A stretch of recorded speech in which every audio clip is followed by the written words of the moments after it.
Blog Talk Radio. Boa noite, meus amigos. Estamos aqui de volta com o Throat Speak. Vamos começar o programa de hoje com uma historinha fantástica que me enviaram aqui, coisa maravilhosa. Que no evento de premiação do automobilismo, Capacete de Ouro, segunda-feira passada em São Paulo, o ex-piloto Nelson Piquet foi homenageado junto com a família. Ele subiu ao palco com os filhos, inclusive o menorzinho chamado Pedrinho, de 5 anos de idade. Daí alguém, querendo ser agradável, perguntou para o garoto se o pai dele costumava falar palavrões em casa. E o garoto disse: não, meu pai jamais fala palavrões. Ele só fala quando está assistindo televisão e aparece o presidente Lula. Não é maravilhoso? Aqui. Agora, aqui tem várias perguntas dessa vez, né, que vêm de estudantes, estudiosos, algumas muito boas mesmo. Vamos aqui a primeira, do Rafael de Paula. Esse teu programa Throat Speak é uma oportunidade de ouro para seus alunos que ficaram órfãos aqui no Brasil. Muito obrigado. Tem uma pergunta sobre lógica. Frequentemente, quando se mostra um ateu ou agnóstico o argumento ontológico de Santo Anselmo sobre a existência de Deus, uma vez percebida a inevitabilidade da conclusão, o sujeito dispara armas contra a própria lógica, tentando desacreditá-la. Soltam afirmações gratuitas do tipo: com a lógica se consegue provar qualquer coisa, etc. e tal. Obviamente, quando ele tenta provar a sua argumentação, ele lança a mão da própria lógica, a ferramenta contra a qual ele esbraveja. E então fica fácil desmascará-lo. A minha pergunta é: quais são os limites da lógica? O argumento de Santo Anselmo extrapola esses limites ou não? Bom, então, em primeiro lugar, eu sugeriria aos interessados, especialmente ao Rafael, que desse uma olhada na minha página, www.olavodecarvalho.org. Tem um texto lá que se chama Identidade e Univocidade. O texto é exatamente sobre o argumento de Santo Anselmo e uma refutação das objeções que Kant fez a ela. Muito bem. Quando você fala os limites da lógica, limites internos não existe nenhum. Quer dizer, tudo aquilo que pode ser, todo o território que pode ser abrangido pela lógica, ela de certa maneira é onipotente, porque ela é uma tradução, vamos dizer, a tradução no microcosmo humano, tradução no microcosmo da fala humana, da própria unidade do real, que é um princípio básico praticamente de tudo que o ser humano possa falar ou pensar. A base é o princípio da unidade do real. No entanto, é preciso ver o seguinte, que só é possível você utilizar a lógica propriamente dito, onde você tem já as premissas comprovadas. A dificuldade não é o raciocínio lógico é até fácil. Se ensinar o macaco copia direitinho, porque a lógica segue um certo automatismo. O difícil é justamente você captar as premissas. As premissas vêm da realidade, vêm da experiência mesmo. E algumas delas não são fáceis de você atingir. No Brasil, de uns anos para cá, o pessoal dá muito valor a essa coisa da discussão e até da lógica. Uns valor positivo, outros negativo, mas tem a impressão que existe uma certa obsessão com isto. E se acredita o pessoal até confunde a filosofia com a simples dedução lógica, quer dizer, a capacidade de dedução lógica é idealizada. Na realidade, a dedução lógica não tem grande importância, não. O difícil é a captação das premissas, que é, na maior parte dos casos, uma atividade de ordem puramente intuitiva. Daqui a pouco eu vou ler para você uma coisa que eu escrevi a respeito. Espero que ajude. Por outro lado, você precisa ver que os limites da lógica são os limites do próprio pensamento humano. Ao pensamento humano não cabe captar a realidade, prender a realidade dentro de um tecido discursivo. O pensamento humano não consegue fazer isso. O pensamento humano é apenas o pensamento e a fala humana, portanto a lógica também, onde são apenas um pequeno complemento à percepção que nós temos da realidade. Quer dizer, para você falar ou demonstrar qualquer coisa, você está supondo a presença integral da realidade em torno de você. Você faz parte desta realidade. E a comunicação humana também faz parte da realidade. Portanto, ela não poderia, para o pensamento apreender a realidade como seu conjunto, seria preciso aquele negócio do Barão de Munchausen, que o sujeito se puxar para fora da água pelos próprios cabelos. Quer dizer que precisa ver que a fala, a conversação e sobretudo a arte da demonstração, elas valem para quem sabe das coisas, vale para quem está percebendo a realidade. Se o sujeito não percebe, a lógica não vai fazê-lo perceber também. Tá certo? E exatamente a função do pensamento nunca é a de apreender a realidade numa malha, e muito menos a de substituir a realidade. É apenas um pequeno complemento. Você vê, qualquer conversação, por mais banal que seja, ela pressupõe entre os interlocutores uma infinidade de dados que eles percebem da situação e que eles não seriam capazes sequer de transpor em palavras. Isso, por exemplo, se você encontra um amigo seu na rua e você percebe que ele está triste, você imagina a multidão de sinais que você pegou para captar a tristeza dele. Agora, se você disser assim, o fulaninho está triste, e o outro responder para você, um terceiro responder para você, prove, você está perdido, você não vai poder provar que o sujeito está triste, porque a única prova da tristeza é você percebê-la de alguma maneira. E assim por diante, quer dizer, existem milhares de coisas que você não tem como provar. A prova subentende nos interlocutores uma percepção adequada da realidade. Quer dizer, a lógica não é onipotente, você não pode tirar um sujeito da loucura através da lógica. Tá certo? Aliás, o próprio Aristóteles dizia que jamais deveríamos tentar usar a lógica com quem não conhece os princípios da argumentação. Quer dizer, além do sujeito conhecer o assunto, ou seja, ele ter uma experiência da realidade que seja comparável com a sua, ele também precisa conhecer os princípios da arte dedutiva, senão você vai fazer buraco na água. Quer dizer, a lógica, nesse sentido, ela é quase impotente, ela só funciona para pessoas que tenham conhecimento, que tenham uma experiência mais ou menos igual à sua, e com a qual será possível uma comunicação. Mas, falando nisso, eu vou até ler para vocês um escrito que eu fiz aqui. Eu fiz para o meu curso lá de São Paulo, da Realizações. No curso, na aula, minha próxima aula, esse texto será apresentado e comentado. Aqui eu não vou poder comentar, eu vou só ler, mas eu espero que seja útil para vocês. E se chama Notas para uma Introdução à Filosofia. Então vamos lá. Não existe filosofia elementar. Por onde quer que você entre numa questão filosófica, não importando qual seja, vai desembocar direto no centro mesmo da encrenca. Nada poderá ajudá-lo a não ser o domínio da técnica filosófica. Técnica filosófica é saber rastrear um tema, um problema, uma ideia, até suas raízes na estrutura mesma da realidade. Trata-se de pensar no assunto até que o pensamento encontre seus limites e a própria realidade comece a falar. Pensar aí não é falar consigo mesmo, combinar palavras ou argumentar tentando provar alguma coisa. Não é nem mesmo construir deduções lógicas, por mais elegantes que pareçam. A atividade construtiva da mente pertence às matemáticas e não à filosofia. Pensar aí é, em primeiro lugar, mergulhar na experiência interior em busca de rememorar muito fielmente como alguma coisa chegou ao seu conhecimento e de onde ela surgiu no quadro maior da realidade. Aos poucos você irá distinguindo o que veio da realidade e o que você mesmo lhe acrescentou e por que acrescentou. Quando estiver seguro de que possui o dado limpo e sem acréscimos, mas sem jogar fora os acréscimos, que às vezes são úteis depois, pode olhar em torno dele e ver as condições circundantes e antecedentes que possibilitaram a sua presença. Não dá para você fazer isso sem aprofundar a sua própria consciência no ato mesmo de meditar o objeto. A coisa exige uma dose de concentração mental e sinceridade que ultrapassa formidavelmente a capacidade do homem vulgar, incluídos aí os intelectuais, mesmo autênticos, nem falo de seus imitadores.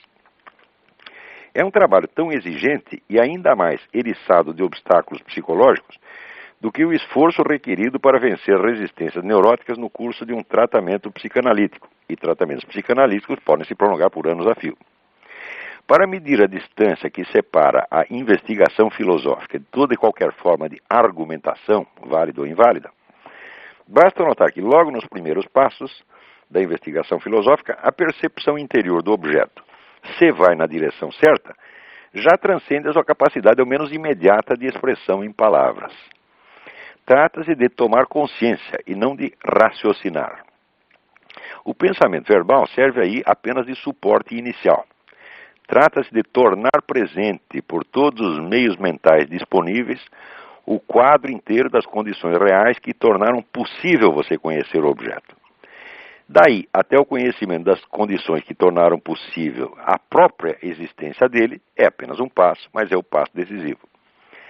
É só nesse momento que a exposição verbal dessa experiência se torna possível por sua vez, pois colocar um objeto real no quadro das condições que o possibilitaram é colocá-lo automaticamente em algum ponto de uma dedução lógica. Tudo o que você poderá fazer então será verbalizar essa dedução, não o caminho interior percorrido. Mas é o percurso que dá à dedução lógica toda a sua substancialidade de significado. Lida ou ouvida por alguém que não seja capaz de reconstituir a experiência interior correspondente, a dedução será apenas um esquema formal que, como qualquer outro esquema formal, pode alimentar discussões e refutações sem fim e sem proveito. Essas discussões e refutações podem ser uma imitação da filosofia, mas são tão diferentes da filosofia genuína quanto o arquivo MIDI de uma cantata de Bach é diferente de uma cantata de Bach. Podem servir como um adestramento lógico, mas o adestramento para uma atividade mental construtivista ou construtiva, por útil que seja para outros fins, é exatamente o inverso do aprendizado da análise filosófica. Você não pode se abrir à realidade construindo alguma coisa em lugar dela. O único aprendizado possível da filosofia é ler as exposições dos filósofos, reconstruindo imaginativamente a atividade interior que os gerou. Isso é como ler uma partitura e aos poucos aprender a executá-la com todas as nuances e ênfases emocionais subentendidas que a partitura insinua, mas não mostra. Antes de se tornar um compositor, você tem de aprender a fazer isso com muitas músicas de outros compositores.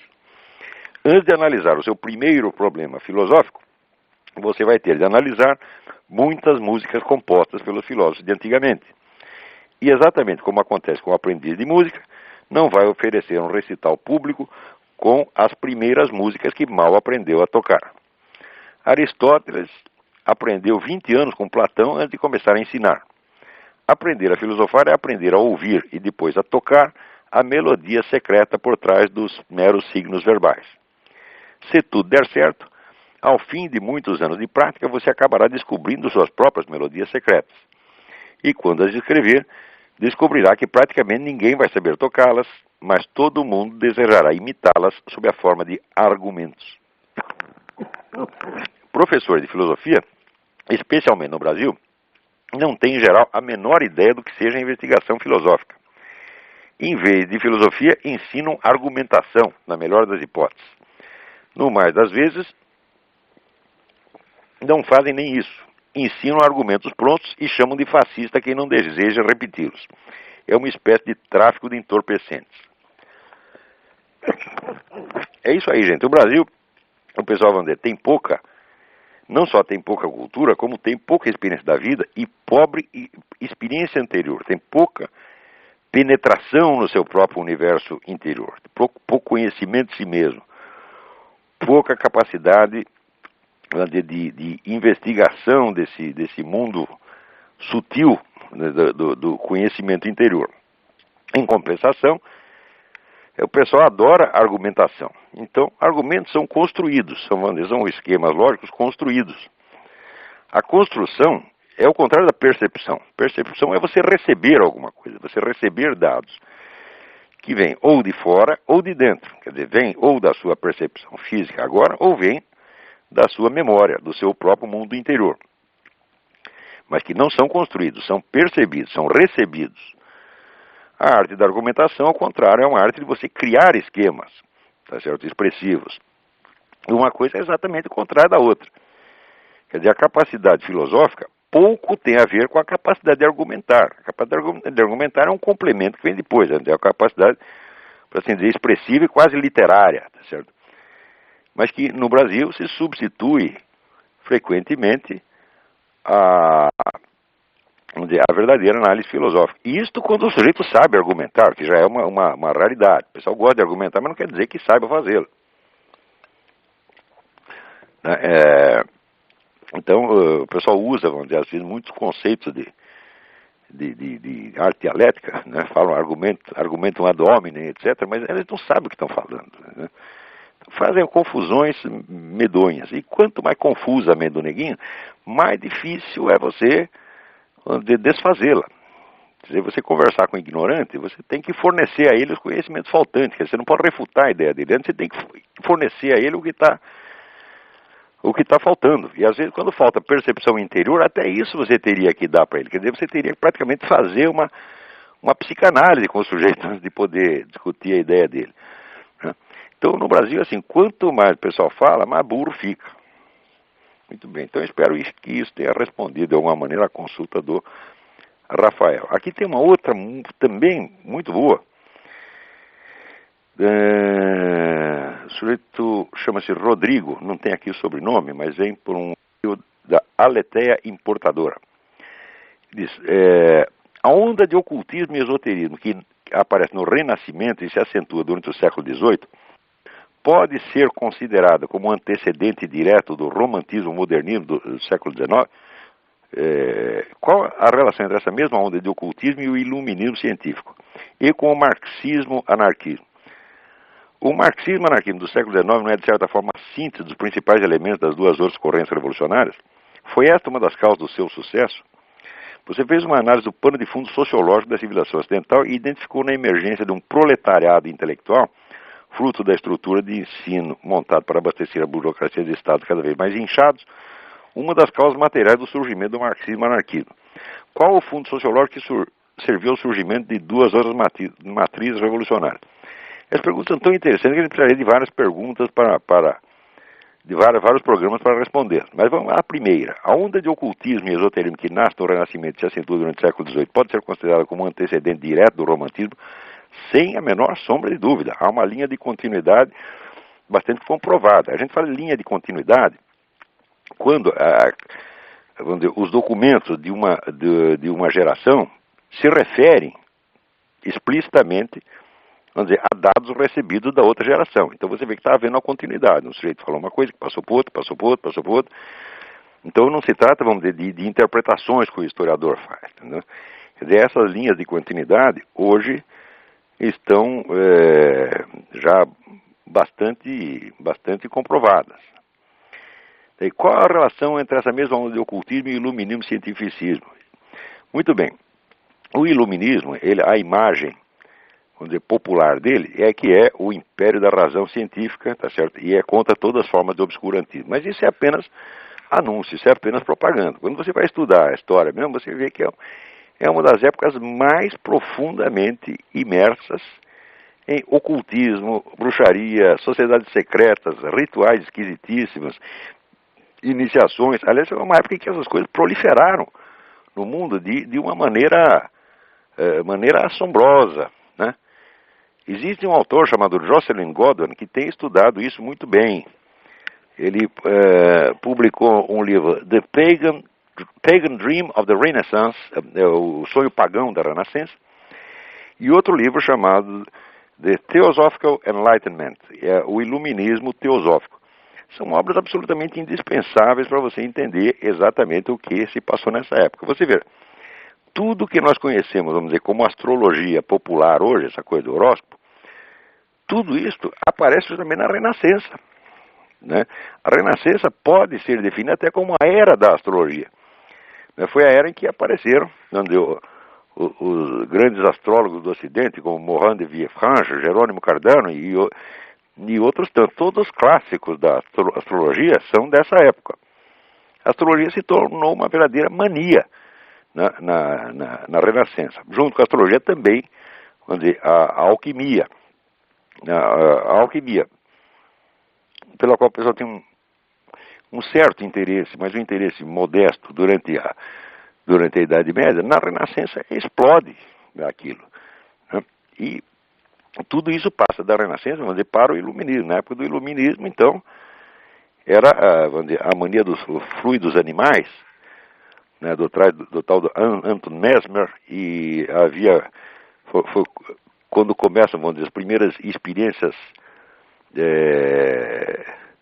experiências psíquicas, cuja moda se propagou até o século XX, tudo isso começa nesta época. Todos os luminares, né, os líderes do iluminismo, Voltaire, Diderot, D'Alembert, estão todos metidos em sociedades secretas, esotéricas ou pseudo-esotéricas, como quem chama, todos eles. E sem você estudar essa parte, você não entende realmente o que eles estão falando.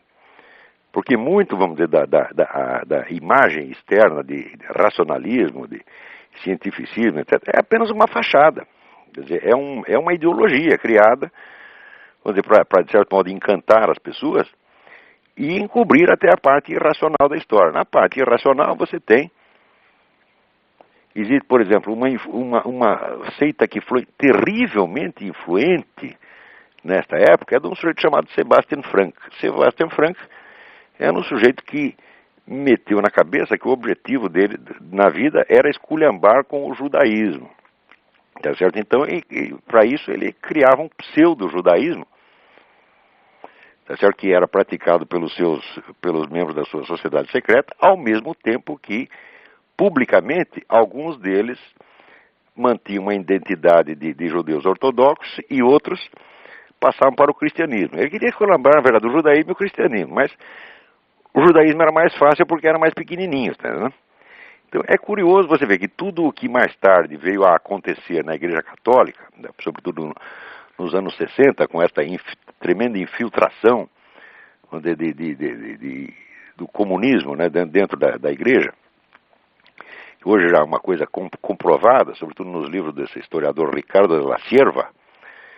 Tudo isso que a Igreja passou nos anos 60 do século XX, o judaísmo já tinha passado 150 anos antes, 150 anos ou mais, graças, sobretudo, a esta seita desse senhor, Sebastian Frank. Né? Você vê, por que hoje em dia existe essa expressão judeu ortodoxo? Veja, até o século XVIII, XIX não existia judeu ortodoxo, ou era judeu ou não era. Daí os caras começaram a inventar um judaísmo fake, tá certo? E esse judaísmo fake começa a se alastrar para todo quanto é lado e os judeus ficam isolados e começam a ser carimbados de ortodoxos. Né? Então, por exemplo, nesta seita você tinha rituais sexuais absolutamente psicóticos, né? Esse Sebastian Frank, ele emprestava a mulher dele para os outros transarem com ela para fins de iniciação. O sujeito era um tarado completo, né? Então, toda esta parte obscura do iluminismo, que constitui 98% dele, é geralmente ignorado pelo público. O pessoal tem essa ideia ingênua, né, de que era a época da razão e das luzes, etc, etc. Existe um livro muito interessante. Espera um minutinho, vou pegar o livro aqui e dizer para você. Vou dar uma indicação preciosa aqui.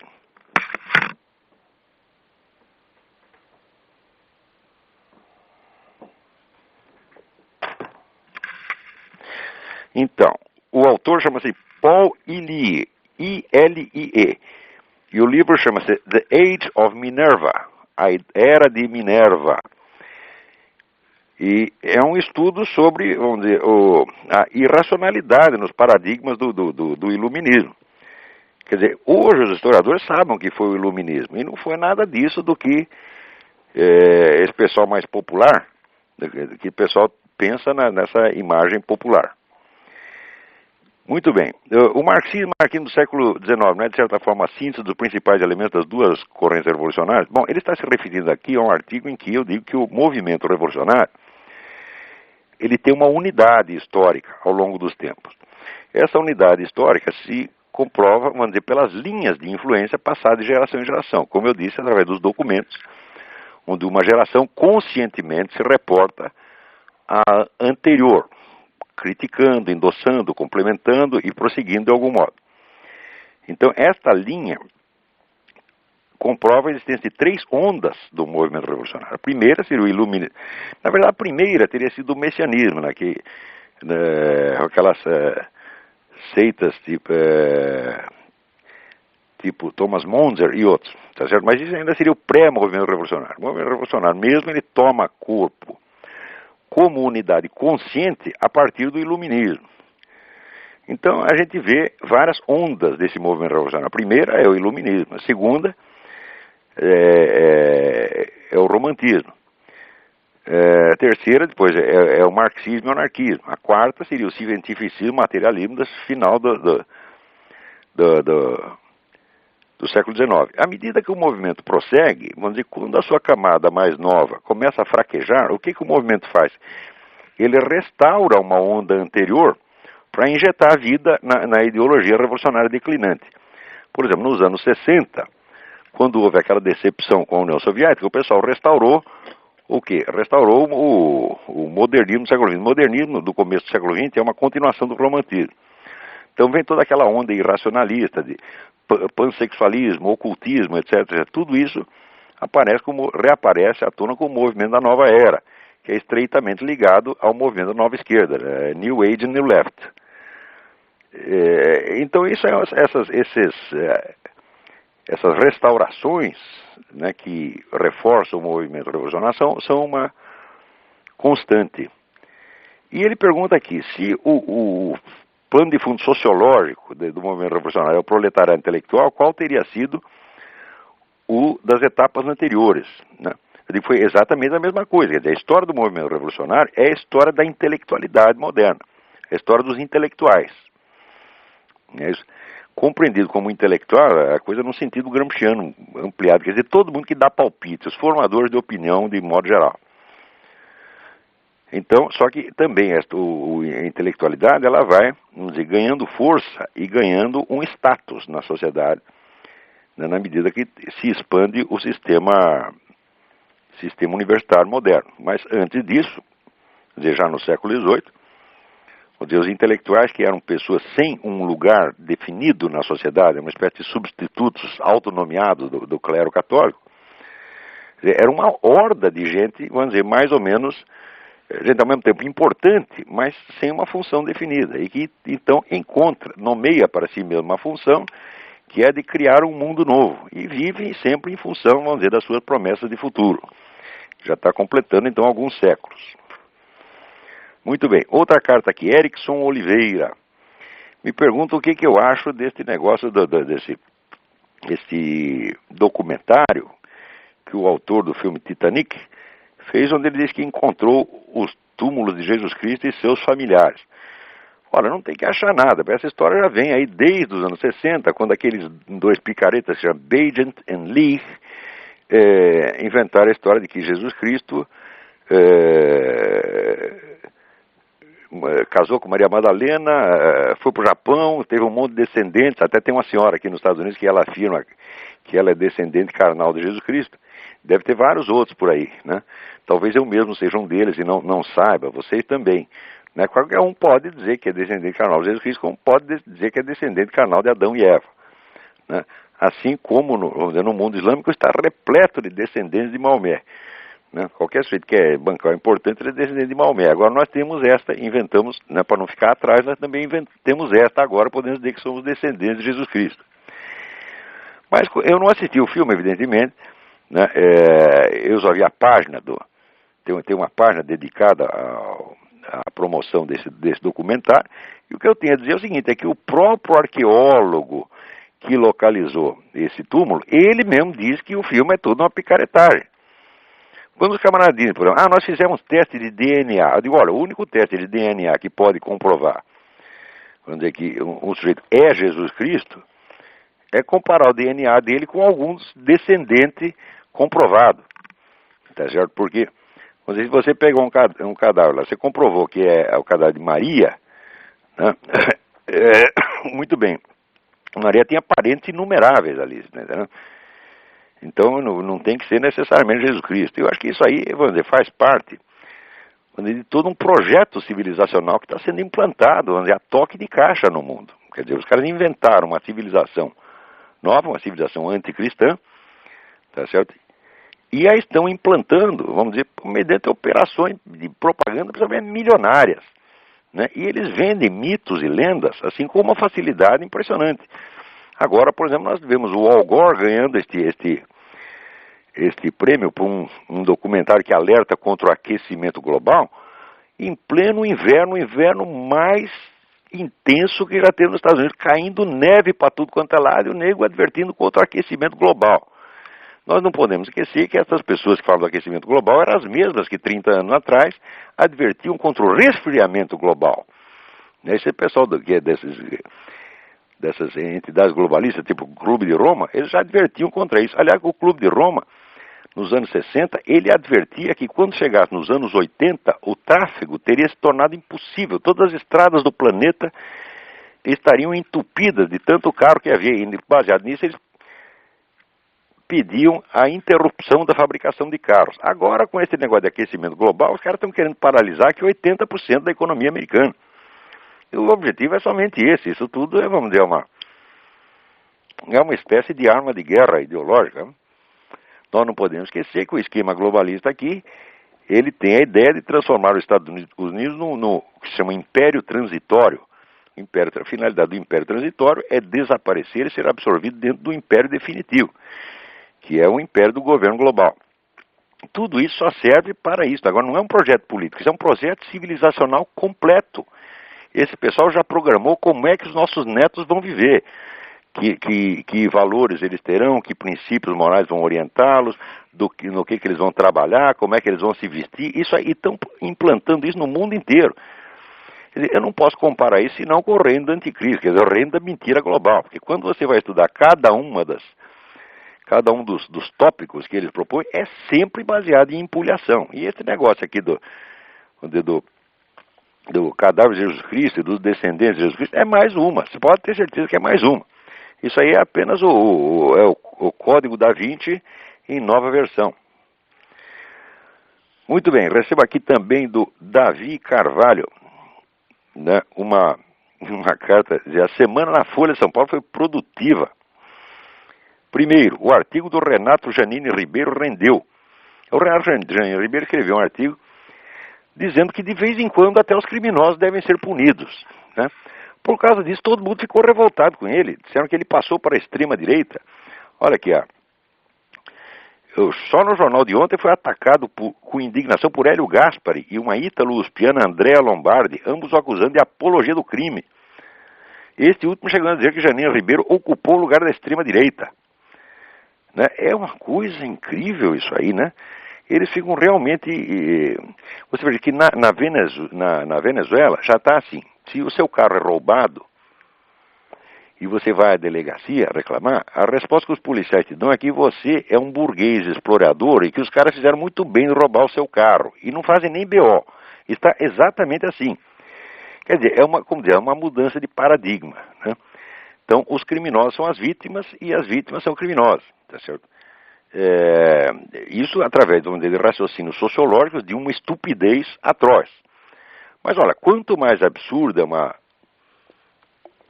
uma afirmação alardeada por toda parte, tanto mais facilmente ela obterá credibilidade, porque se a afirmação é absurda, ela primeiro espanta você, depois te assusta, tá certo? E bloqueia o seu cérebro, você fica estupidificado e acaba até concordando que 2 mais 2 são 5. Daí, fala por comentário do Al Gore, né, que a Folha, evidentemente, fez os maiores elogios ao filme. E o filme chama-se Uma Verdade Inconveniente. Olha, você já viu alguma verdade inconveniente, por menor que seja, ser aplaudida por todo o establishment globalista, por toda a grande mídia, tá certo?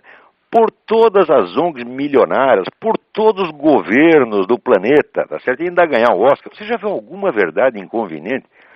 É absolutamente impossível. Quer dizer, isto é uma piada. O filme, assim como o livro do Al Gore, se baseia inteiramente em dados falsificados. Quer dizer, o aquecimento que se comprovou do planeta até hoje é menos de 1 grau, tá certo? E isso aí, os ciclos de manchas solares bastam para explicar. Tudo isso é uma empulhação total. E é também uma arma de guerra visando a enfraquecer aqui a indústria americana e subjugá-la a organismos internacionais. É isso que esses idiotas desses autonomeados nacionalistas brasileiros, eles não entendem. Por quê? Existe na Escola Superior de Guerra, onde todos esses idiotas se formaram, um dogma, tá certo, de que o sujeito da política são os estados e nações. Tá certo? Então, quando aparece uma entidade transnacional, uma entidade não localmente identificável agindo, eles logo tentam associar aquilo a algum Estado. E como a sede dos negócios aqui nos Estados Unidos, então ele diz, isto é o imperialismo americano. Quando está na cara e é confessado, declarado por esse organismo, que o objetivo deles é quebrar a soberania americana, tá certo? Principalmente através desse projeto da Comunidade Norte-Americana, que fundirá Estados Unidos, México e Canadá, liquidando os Estados Unidos, tal como nós o conhecemos hoje. Aliás, tem uma pergunta aqui do Marcelo Costa. Se o presidente George Bush também está empenhado em criar o governo mundial, com que finalidade teria a construção do muro na fronteira dos Estados Unidos e México? Se é para ser um bloco unificado, não faz sentido gastar bilhões de dólares num projeto faraônico. Muito bem, mas este muro não está sendo construído. Você não se iluda, ele não está sendo construído e não vai ser construído. O Bush é contra este negócio, tá certo? E o projeto que foi aprovado lá no Congresso é de uma coisa parcial e demoradíssima. Todo mundo aqui sabe que isso é empulhação, que foi um meio de não construir. Não construir dizendo que vai construir. Então, existe uma ONG aqui, chamada Minutemen. Os Minutemen estão construindo um muro por sua própria conta, com o dinheiro deles. Eles pedem dinheiro para a população e tá lá, a gente manda tijolo, tá entendendo?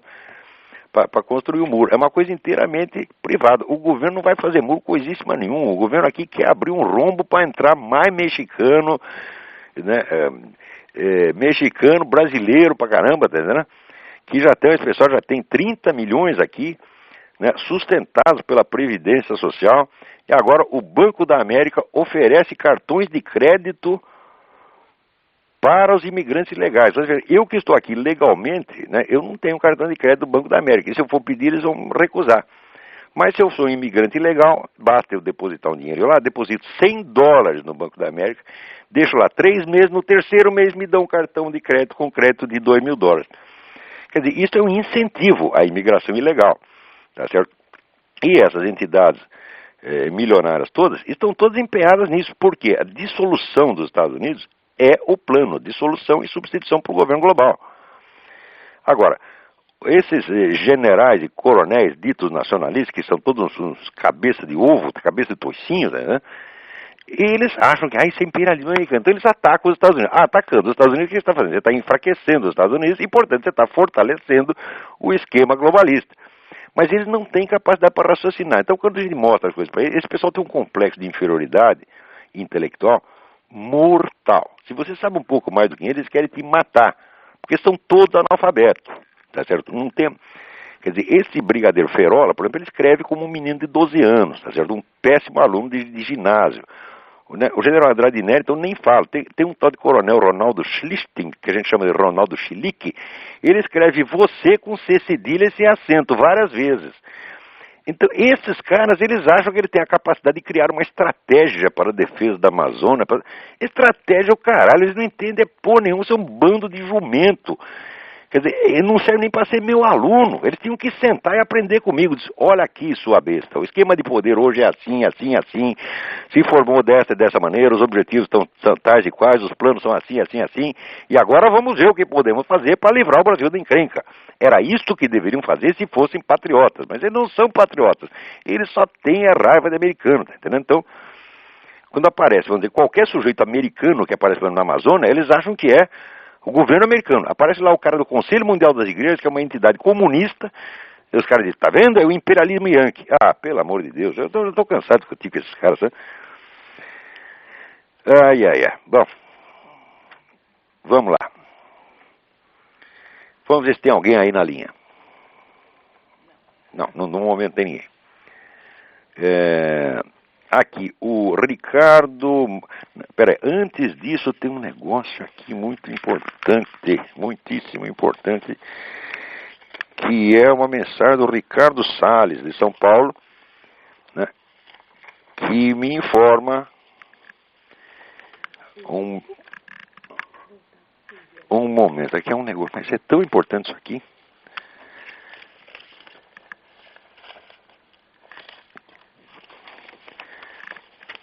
Peraí, vai procurando para mim a mensagem do Ricardo Salles aí. Enquanto isso, eu vou recomendar para vocês, procurem o site www.aim.org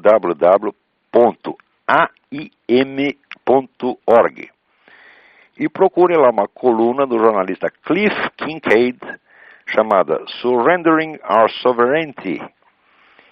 rendendo, entregando a nossa soberania. Para vocês terem ideia do que está acontecendo aqui. Aliás, devia pegar este artigo aqui e esfregar na cara desses Ferola, desses Andrade Neres, desses Ronaldo Chilique. Olha, vocês não sabem merda nenhuma do que está se passando nos Estados Unidos. Vocês não sabem quem é quem, né? Tem um que me diz assim, o general Andrade Neres tem uma longa experiência na Amazônia, esteve lá e sabe tudo.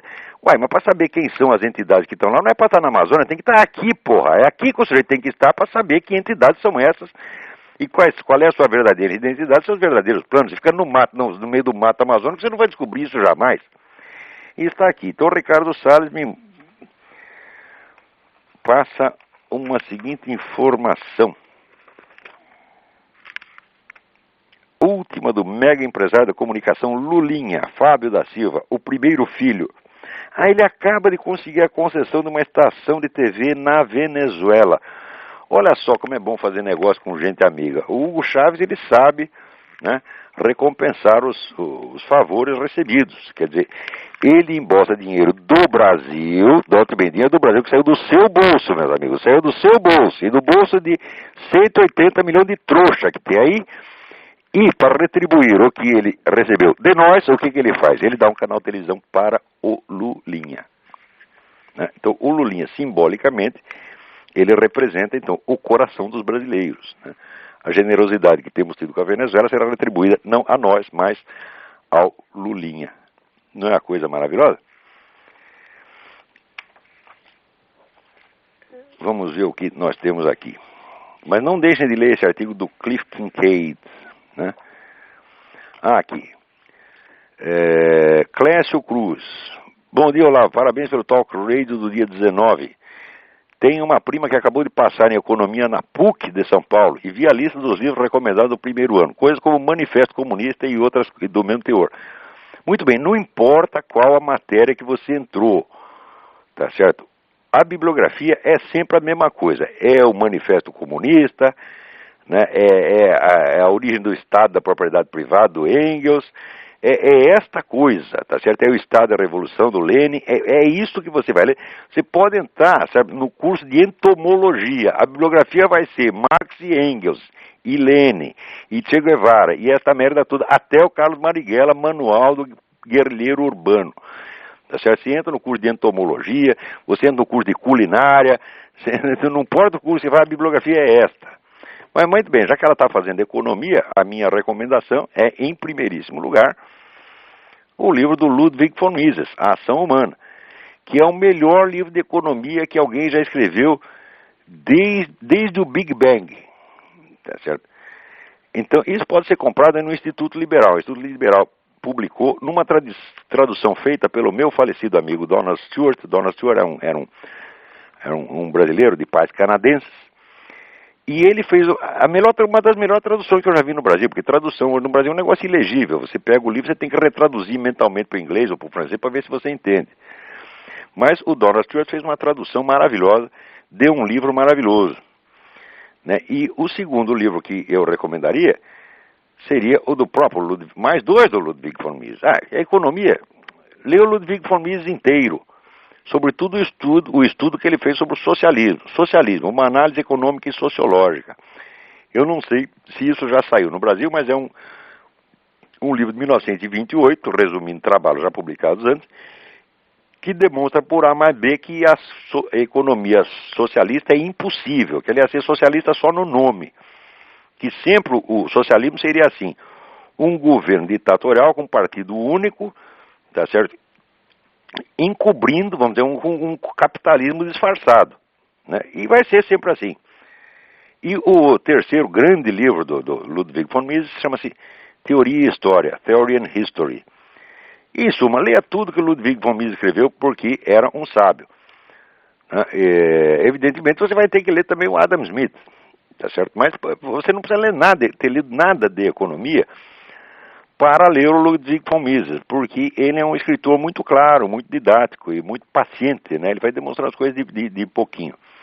Esse Mises, tem um pessoal que gosta muito do Hayek. O Hayek, eu já não levo tanto a sério assim. O livro dele contra a economia socialista, que é o Caminho da Servidão, é um grande livro. Mas já as obras teóricas do Hayek eu não gosto muito, não. Mas o Mises, olha, tudo que o Mises escreveu é para ser lido. Se você lê isso aí, é um curso vale por um curso de economia. Tá certo? Muito bem. O que mais temos aqui?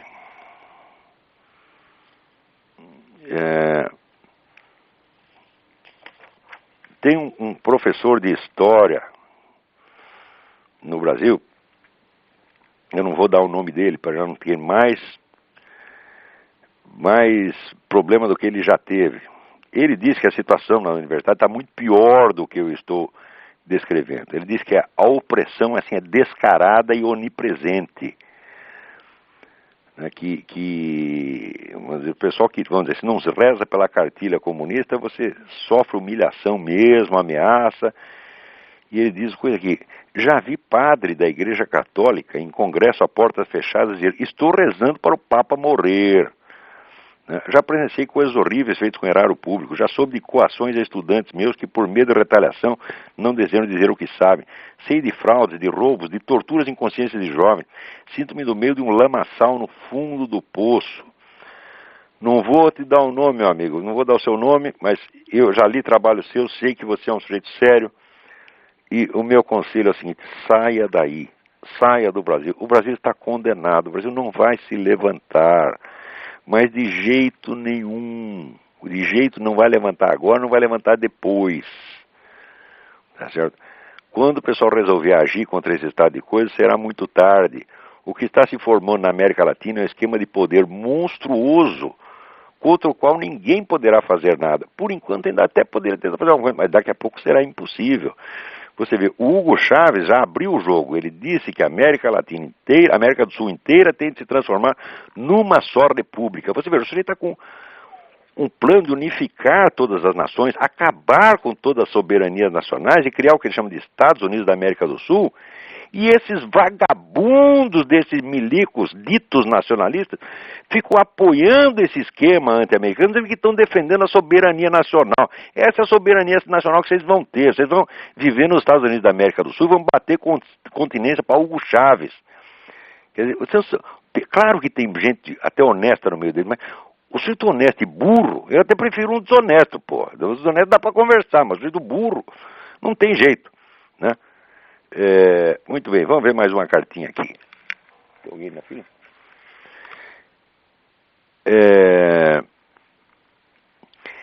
Eu gostaria de perguntar algo sobre Ricardo Marques Silva. Gostaria de perguntar algo sobre a Alemanha, na verdade sobre a cultura alemã. Não foram poucas as vezes que eu vi o senhor dizer que no mundo de hoje os Estados Unidos são o último pendão da decência, da democracia, da liberdade, e portanto a única nação que está apta a lutar contra a realidade macabra da cultura revolucionária. O que me pergunta é como é possível alijar a cultura alemã a importância da manutenção da cultura humana tal como a conhecemos. E daí ele cita, né, infinidade de contribuições alemãs: Leibniz, Wolff, Goethe, Schelling, Husserl, Scheler, von Mises, Frankl, etc. Bom, tudo isso existiu, mas não existe mais. E o que sobrou da Alemanha veio para cá. Você não pode esquecer, vamos dizer que onde é que veio para da Alemanha e da Áustria também. Quer dizer, muito do que a gente chama de cultura alemã é austríaca, na verdade. Né? Então, onde veio trabalhar o von Mises? Aqui. Onde veio parar o Viktor Frankl? Aqui. Onde veio parar o Eric Feiglin? Aqui. Onde veio parar o Thomas Mann? Aqui. Quer dizer, os Estados Unidos é o país que consegue, vamos dizer, absorver tudo isso e dar condições a esse pessoal de trabalhar como eles jamais teriam na sua própria terra. Se essa turma tivesse ficado na Alemanha ou na Áustria, teriam todos morrido, tudo para o campo de concentração, é tudo virar esqueletinhos, tá entendendo? Né? E aqui não, aqui eles foram bem tratados, ficaram gordos, tá entendendo? Tiveram bons empregos, boa aposentadoria e viveram felizes para sempre. Né?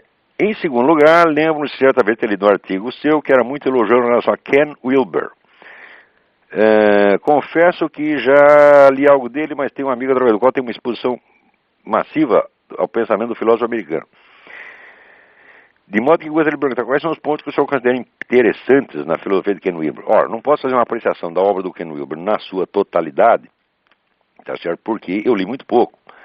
Mas do que eu vi, que foi sobretudo a parte de psicologia, eu achei absolutamente magistral o jeito como ele consegue articular, vamos dizer, as várias formas de psicologia que existiram ao longo da história humana.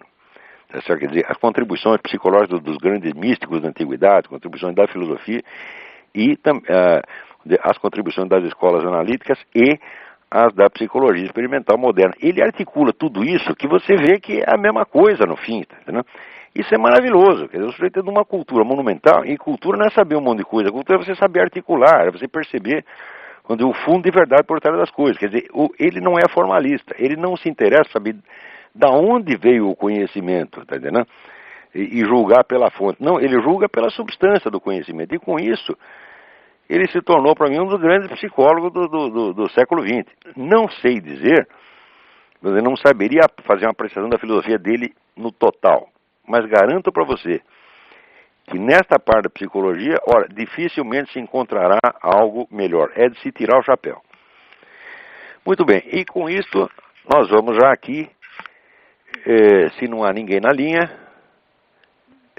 então nós já vamos encerrando aqui o nosso programa, né, agradecendo a atenção de todos e até a semana que vem. Obrigado.